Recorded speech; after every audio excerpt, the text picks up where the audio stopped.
નર્મદા જિલ્લામાં 31મી તારીખથી ભારે વરસાદ વરસી રહ્યો છે।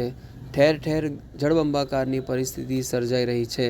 ત્યારે વાવડી પાસે આવેલા ખેતરોમાં પાણી ભરાતા ખેડૂતે બિલ્ડર સામે આક્ષેપ કર્યા છે। અગાઉ આ બાબતે ખેડૂતે રજૂઆત કરી હતી, અરજી આપી હતી, પરંતુ તેનો કોઈ નિકાલ આવ્યો નથી તેવા આક્ષેપ તેના દ્વારા કરાયા છે। ખાસ કરીને જે શ્રીરામ હેરિટેજ સોસાયટી બની છે ત્યાં કાંસ પૂરીને ત્યાં એની જગ્યાએ બિલ્ડરે નાની પાઇપો નાખી દીધી હોવાના આક્ષેપ ખેડૂત કરી રહ્યા છે। વધુમાં ખેડૂતે શું કહ્યું તે સાંભળીએ। રાતનો વરસાદ ચાલુ છે અને એટલો વરસાદ પડ્યો છે કે અમારા ખેતરમાં પાણી ભરાઈ ગયા છે।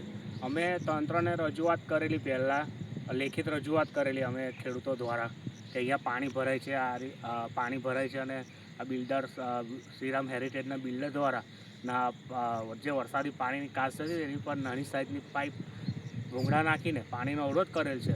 એ બાબતે અમે લેખિત રજૂઆત કરેલી। ત્યાર પછી એ લોકોએ ખાલી કાચની સફાઈ કરી છે, જે પાઇપ હટાવવાની હતી તે હટાવી નથી ને એના કારણે જો અમારા ખેતરમાં આજે પાણી ભરાઈ ગયા છે અને પાણી ભરાવાથી પાકને નુકસાન થવાની ભીતિ છે અને આ પાણી જો હજુ વધુ વરસાદ પડશે તો પાણી વધુ ભરાય છે।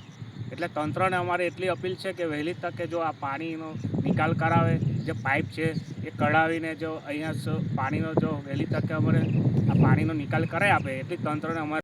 જો કે બીજા દિવસે પણ આ બાબતે કોઈ પણ નિરાકરણ નહીં આવતા હવે ખેડૂતે ધરણા પર બેસી જવાની ચીમકી ઉચ્ચારી છે। ગઈકાલે જે અમારા ખેતરમાં પાણી ભરાયા હતા ત્યાં તો ઉતરી ગયા છે, પણ જે પાઇપ કાઢવાની જે અમારી રજૂઆત છે હજુ સુધી અમારે કંઈ પ્રોસેસ થઈ નથી અને જો હજુ વરસાદ પડશે હજુ પાણી ભરાશે અને પાણી ભરાશે હજુ પાકને તો નુકસાન થશે। આ વરસાદ બંધ થશે એટલે ખબર પડે અમારા પાકને બધું બહુ નુકસાન, મને લગભગ 1.5 થી 2 લાખનું નુકસાન થયું છે અને જો આ તંત્ર દ્વારા જો આ હટાવવામાં નહીં આવે અત્યારે ને હમણાં હું ધરના પર બેસું છું, જ્યાં સુધી આ પાઇપો તંત્ર હટાવે નહીં ને ત્યાં સુધી હું ધરના પર બેસીશ।